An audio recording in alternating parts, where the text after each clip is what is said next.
ভগবান শ্রীকৃষ্ণ অর্জুনকে বলেছিলেন মরাকে মারবে, কথার মানে হচ্ছে তুমি কিছু করবে না, তুমি কাউকে মারবে না, তুমি মরাকেই মারবে।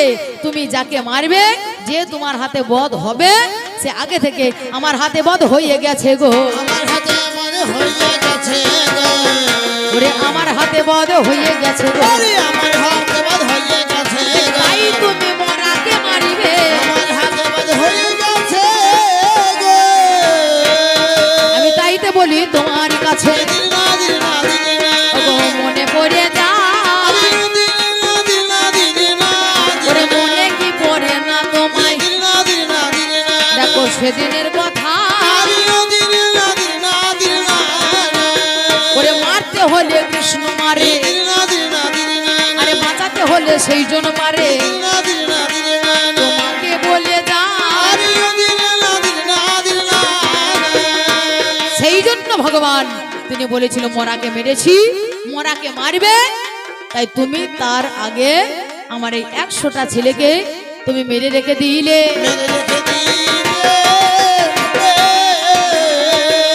আজ তবু বলছো আমি মারি নাই,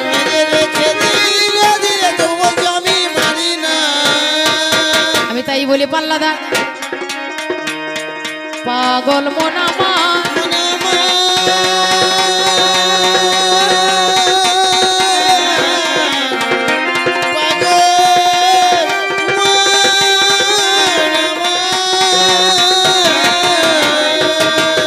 যখনই অর্জুন বুঝিতে নারিল যুদ্ধ করব না, অস্ত্র ধরব না বলে গান্ডীব ধনুর্বাণ ফেলে দিল।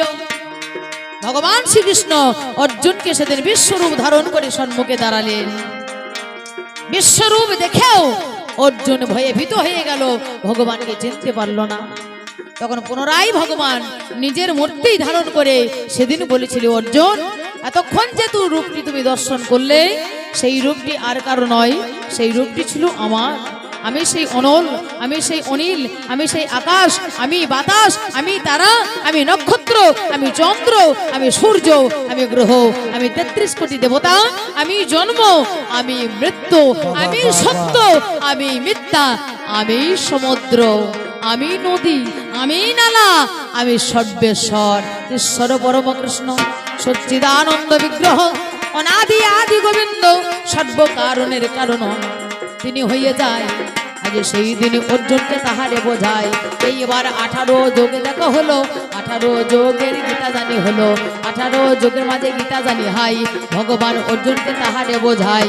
অর্জুন বিষাদ যোগ, সাংখ্য যোগ, কর্মযোগ, জ্ঞান কর্ম সন্ন্যাস যোগ, কর্ম সন্ন্যাস যোগ, অক্ষর ব্রহ্ম যোগ, রাজবিদ্যা রাজগুজ্জ যোগ, বিভূতি যোগ, বিশ্বরূপ দর্শন যোগ, ভক্তি যোগ, ক্ষেত্র ক্ষেত্রজ্ঞ বিভাগ যোগ, গুণত্রয় বিভাগ যোগ, পৌরসত্তম যোগ, দৈবাসুর সম্পদ বিভাগ যোগ, মোক্ষ সন্ন্যাস যোগ আমি দেখিবারে পাই।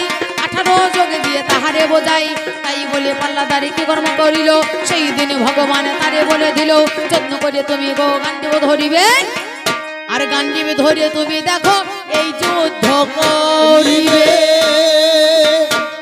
অর্জুন বলেছিল যে যুদ্ধে আমার ভাই হইয়ে ভাই মরে যায়, সেই যুদ্ধ আমার দরকার নাই।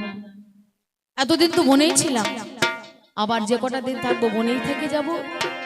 যদি ভাই হইয়ে ভাইয়ের হাতে মরণ হয়, তাহলে সারা বিশ্ব সংসার আমাদেরকে ভালো চোখে দেখবে না, ভালো চোখে দেখবে না, ভালো কথা বলবে না, ভালো কথা বলবি না, আরে অন্যায় যুদ্ধ হবে গো এটা, ভালো কথা বলবি না, বলবি না, অন্যায় যুদ্ধ হবে গো এটা। এইবারেতেই যুদ্ধ দেখো দিল না দিল না দিল না আরম্ভ হয়ে গেল।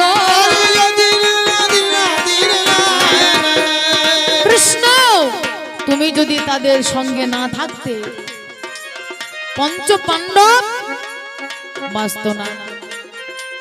আর এরা যেটাই করেছে, যে যুদ্ধটাই করেছে, আমার কুরুকুল পক্ষ একটাও অন্যায় যুদ্ধ করে নাই। আর তুমি যেটা করেছো সেটা অন্যায় যুদ্ধ করেছো। পঞ্চ পাণ্ডবকে মারবার জন্য বিশ্বদেব 5খানা বাণ লুকিয়ে রেখেছিল। 5-এ পঞ্চবাণ, 5-এ পঞ্চবাণ, মদন, মদন, শোষণ, স্তম্ভন, মোহন, চণ্ডীদাস করেছিলেন সেই পঞ্চবাণের সাধন, যার জন্য রজকিনী রামীকে বলেছিল, ওগো রজকিনী রামী, তোমার ও দুটি চরণ শীতল বলিয়া শরণ লইনু আমি। যারা প্রকৃত ভক্ত হয় তারা পঞ্চবাণের সাধন তত্ত্ব তাদের জানা রয়। সহজ ভজনের কথা ওগো সেজন জানাই, তাইতে বললি পাল্লাদারি তোমারে জানাই। এই না পাঁচটা বান দেখো দেখিবারে পাই, পিতামহ বিশ্বদেব লুকাইয়ে রেখে দেয়। পাঁচটা বানের দ্বারায় দেখো কি কর্ম করিবে, পঞ্চ পাণ্ডব দ্বারা দেখো বিনষ্ট হইবে। ভগবান এই কথাটা চিন্তা করে যাই, কেমন করে পাঁচটা বানে অমিনি লুকায়। বিশ্বদেবের কাছ থেকে কেমন করিয়া আনিবে, যেমন করি হোক ছলে কৌশলে যেতে হবে। এই কথাটা স্মরণ করে কি কর্ম করিল, অর্জুনের কাছে ভগবান বলেছিল, শোনো শোনো অর্জুন আমি তোমারে জানাই, ছোট্ট একটা ভালো কথা বলিব তোমায়। বিশ্বের কাছে পাঁচটা মানে জানি রাখাই আছে, যত্ন করে নিয়ে আসবে বলি তাহার কাছে। যত্ন করে কৌশলেতে তুমি বইয়া নিবে, আর নইলে কেমন করিয়ে বলো তার হাত থেকে বাঁচিবে। আমার ক্ষমতা নাই যে ওই পঞ্চবাণের হাত থেকে আমি তোমাকে বাঁচাবো। তাহলে আমাদের উপায় কি হবে, আমি কি করব? শোনো, তোমার দাদু বেশি ভালোবাসে, বেশি বিশ্বাস করে এখন দুর্যোধন। তুমি এক কাজ করো, ওই রাতের অন্ধকারে দুর্যোধনের বেশ ধারণ করে তোমার দাদুর কাছে গিয়ে 5খানা বান চুরি করে নিয়ে এসো। তাহলে দুর্যোধনে বেশ কি করে ধরবো, মানে দুর্যোধনের মাথায় আছে সোনার মুকুটখানা, ওই মুকুটখানা আগে না, হ্যাঁ। তারপরে দুর্যোধনের মতো পোশাক পরে দাদুর কাছে গিয়ে চেয়ে নিয়ে আসবে ওই 5খানা বান। বেশ তাই হবে। অর্জুন চলে গেল কার কাছে?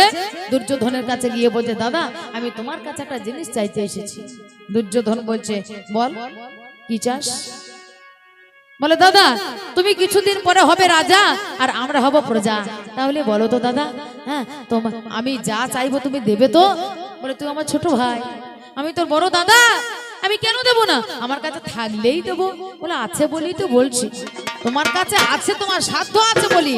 তোমার না ওই রাজমুকুটটা, ওই সোনার মুকুটটা আমি খুব ভালোবেসে ফেলেছি, তা তুমি আমাকে একবার দাও না, আমি কাল সকালে আবার দেবো। কাল সকালে আবার দেব, কাল সকালে তোমায় আবার ফেরত দেবো। আরে সকালে তুমি আবার ফেরত দেব, আমি কথা দিলাম আমি ও কেশব, সকালে তুমি ফেরত দেব। আমার মাথার মুকুট নেই, তুই কি করবি? হ্যাঁ, বলে এক রাতের জন্য আমি পড়তে চাই। বেশ, কাল সকালে কিন্তু আবার ফেরত দিবি। মাথার মুকুটটা দিল হাতে। এইবার অর্জুন মাথার মুকুট মাথায় তুলে নিয়ে ভীষ্ম যেখানে রয়েছে তার শিবিরে গিয়ে আলো আধারিত রাতে, বুঝতে পারে না ভীষ্ম আছে শুয়ে, জিজ্ঞাসা করছে, দাদুকে ডাকছে, দাদু ও দাদু। দাদু তখন বলছে, আয় ভাই অর্জুন এলি আয়। অর্জুন মনে মনে চিন্তা করছে, আমাকে তো চিনে নিয়েছে, আমাকে তো চিনতে পেরেছে, হ্যাঁ কিন্তু আমাকে কথাটা ঘুরাইতে হবে। হ্যাঁ, এই দুর্যোধনের মতো গলা করতে গিয়ে নিজের গলা নিজে ফাঁস হয়ে গিয়েছে। তখন বলছে, দাদু এক কাজ করো, তুমি আমাকে চিনতে পারলে না, আমি অর্জুন কেন হব, আমি তো দুর্যোধন। ও যাই হোক, আমার ভুল।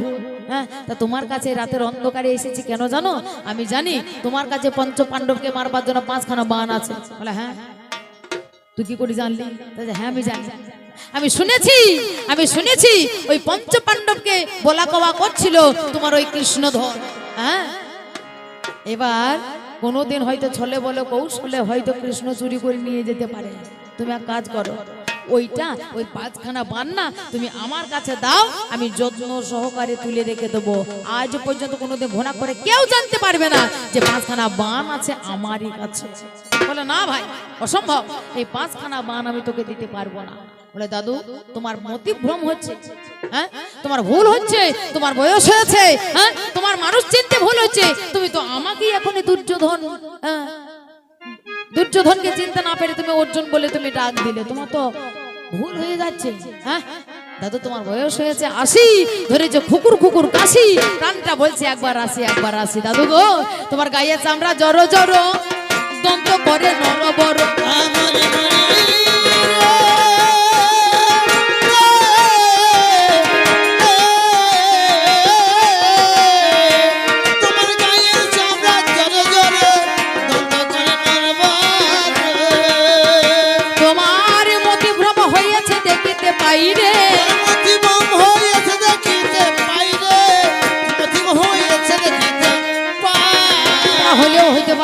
বেশ ভাই, আমার ভুল হচ্ছে বুঝতে পারছি, তা এটা যত্ন সহকারে যেন রেখে দিস।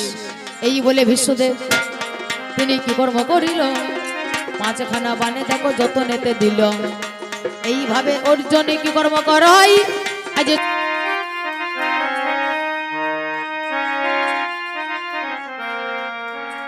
কর্ম দেখো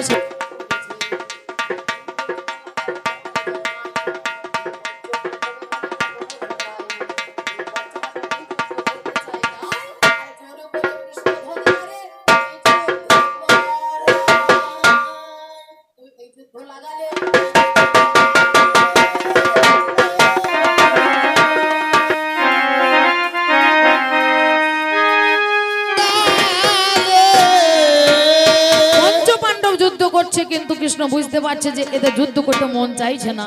এরা চাইছে না যে ভাই হয়ে ভাইরা বধ হোক, এরা মনে কষ্ট হচ্ছে, কিন্তু এদের মনে আগুন ধরাতে হবে। আমাকে এমন একটা কাজ করতে হবে যে কাজটা করলে পঞ্চ পাণ্ডবের মনে আগুন ধরে, ওই কুরুকুল যেন ধ্বংস হয়। তাহলে কাজটা কি হবে না, অর্জুনের পুত্র অভিমন্যু, এই অভিমন্যু যদি কুরুক্ষেত্রের যুদ্ধে মারা যায় তাহলে পঞ্চ পাণ্ডব খেপে যাবে, বীর ছেলে মারা গিয়েছে বলে পঞ্চ পাণ্ডব রেগে যাবে, আর তখন হবে আসল যুদ্ধ। যার জন্য 13 দিনে যুদ্ধে চক্রপ্রহরের ভিতরে অভিমন্যুকে ঢুকিয়ে সেই জায়গায় অভিমন্যু মারা গেল। অবশেষে পঞ্চ পাণ্ডবের গায়ে আগুন ধরেছিল। অভিমন্যু যখন মারা যায়, মারা যাওয়ার পরে তার বাবা অর্জুন ছুটে এসে জানতে পারলো যে অভিমন্যু মারা গেছে। সেই দিন বাবা রাতের অন্ধকারেও ওরে এই যুদ্ধ হয়েছে, ওরে দিনে রাতে যুদ্ধ হয়েছে,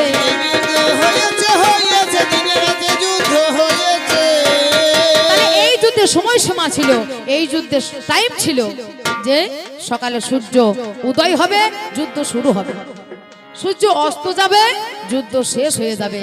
কিন্তু রাতের বেলায় যুদ্ধ, সেটা অন্যায় যুদ্ধ। সেই যুদ্ধ করেছিল অর্জুন, অন্যায় যুদ্ধ দেখো করেছিল হাই। তাই বলি পাল্লাদারে তোমারে জানাই, পাগলা রে আমার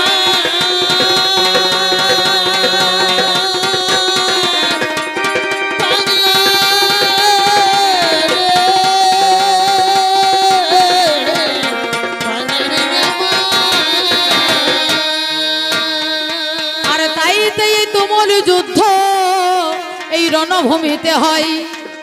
আজ রণভূমির মাঝখানে এই না যুদ্ধ হলো, ওরে দেখতে দেখতেই 18 দিন যুদ্ধ সমর্পণ হলো। 18 দিনে দুর্যোধনের ওই নাই উরুভঙ্গ হয়।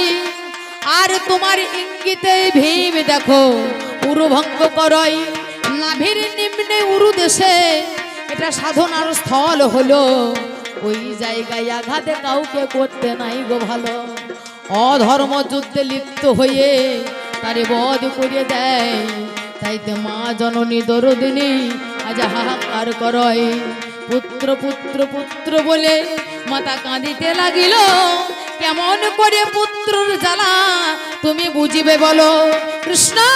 তাহলে সেই নারীদের ব্যথার কথা, নারীদের যন্ত্রণার কথা তুমি কেমন করে বুঝবে কৃষ্ণ? তুমি যদি নারী হতে তাহলে বুঝতে সেই নারীর ব্যথা, তুমি যদি মা হতে তবে সেই বুঝতে সে মায়ের যন্ত্রণা। তুমি তো যুগে যুগে শুধু নারী কাঁদালে,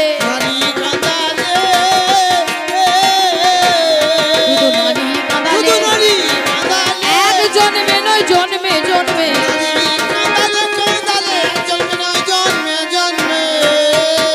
ওরে নামে যারা রাধারানী কি কর্ম করিল, আজ যত্ন করে তোমায় কত ভালোবেসেছিল। সেই রাধারানীকে তুমি কতদিন কাঁদাইলে, সেই রাধাকে কাঁদিয়ে তুমি মথুরাতে এলে। মথুরায় এসে তুমি কি কর্ম করো? আজ সেইখানে নারী দেখো অমনি কেঁদে যায়। যে মায়ের গর্ভেতে তুমি জন্ম লভিলে, সেই মাকে দেখো তুমি কাঁদাইলে। সদ্যজাত অবস্থায় দৈবকী মাকে ছেড়ে দিয়ে, ওই মথুরা ছেড়ে দিয়ে দেখো বৃন্দাবনে গেল। আর পুত্র পুত্র পুত্র বলে দৈবকী কেঁদেছিল।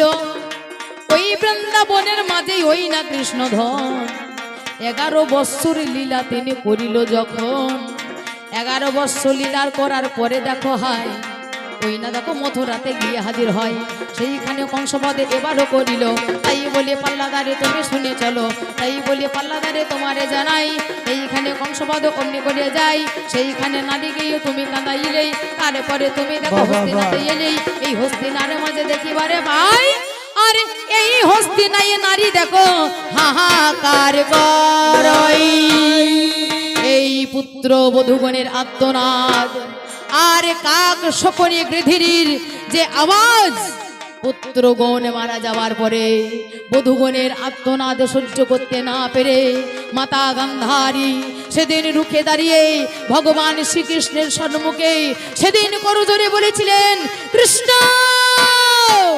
সত্যি যদি আমি মা হয়ে থাকি আমি আমার কুলবধূগণের এই আত্মনাদ আমার হৃদয়ে যেন কাঁটার মতো বিঁধছে সত্যই যদি আমি সতী নারী হয়ে থাকি আমার হৃদয়ের জ্বালা নির্বাপন করবার জন্য আমি মাতা গান্ধারী কুরুক্ষেত্রে এসে কাঁদছে জননী হরে কৃষ্ণ তুমি ভগবান হও আর যেই হও না কেন আজকে তোমাকে নিতে হবে মাতা গান্ধারীর চরম অভিশাপ এই কথা শ্রবণ করে ভগবান শ্রীকৃষ্ণ বলেছিল মাগো গান্ধারী আমার যদি অন্যায় হয়ে থাকে আমার যদি অপরাধ হয়ে থাকে পাপ কোনোদিন বাপকে খাতির করে না সেই অভিশাপ দিলেও আমাকে মাথা পেতে নিতে হবে মা গান্ধারী সেই দিন মাতা গান্ধারী ভগবান শ্রীকৃষ্ণকে অভিশাপ দিয়েছিল আমার 56 কোটি আমার কুরুকুল ধ্বংস হয়ে গেল আমার কুরুকুল ধ্বংস হয়ে যাবার পরে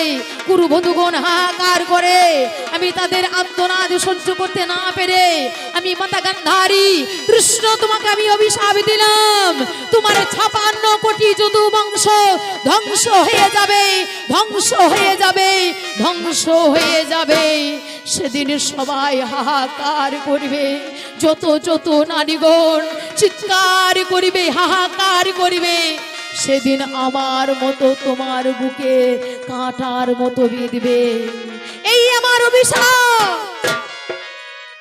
যেই না মাতা গান্ধারী অভিশাপ দিয়ে দিল ভগবানকে ভগবান তখন ঝরঝর করে সেদিন জল ঝরছে নয়ন ভরে আর বললে মাতা গান্ধারী তুমি মা পুত্র হারার যন্ত্রণা মারা বুঝতে পারে পুরুষে নয় কিন্তু আমি নারী আমি পুরুষ আমি মা আমি বাবা তাই আমি অনুভব করতে পারছি পুত্র হারার যন্ত্রণা কাকে বলা হয় মা গো আমি তোমার এই অভিশাপ আমি শিরোধার্য করলাম ভগবান শ্রীকৃষ্ণ মাতা গান্ধারীর অভিশাপ ভক্তের অভিশাপ মস্তকে ধারণ করে ফিরে গেল দ্বারকায় এই দিকে মাতা গান্ধারী পুত্রর হারা বেদনা নিয়ে ফিরে এলো হস্তিনা নগরে ওই সিংহাসনে অধিপতি পরে পুনরায় সিংহাসনকে পরিত্যাগ করে বিদুর মাতা গান্ধারী কুন্তী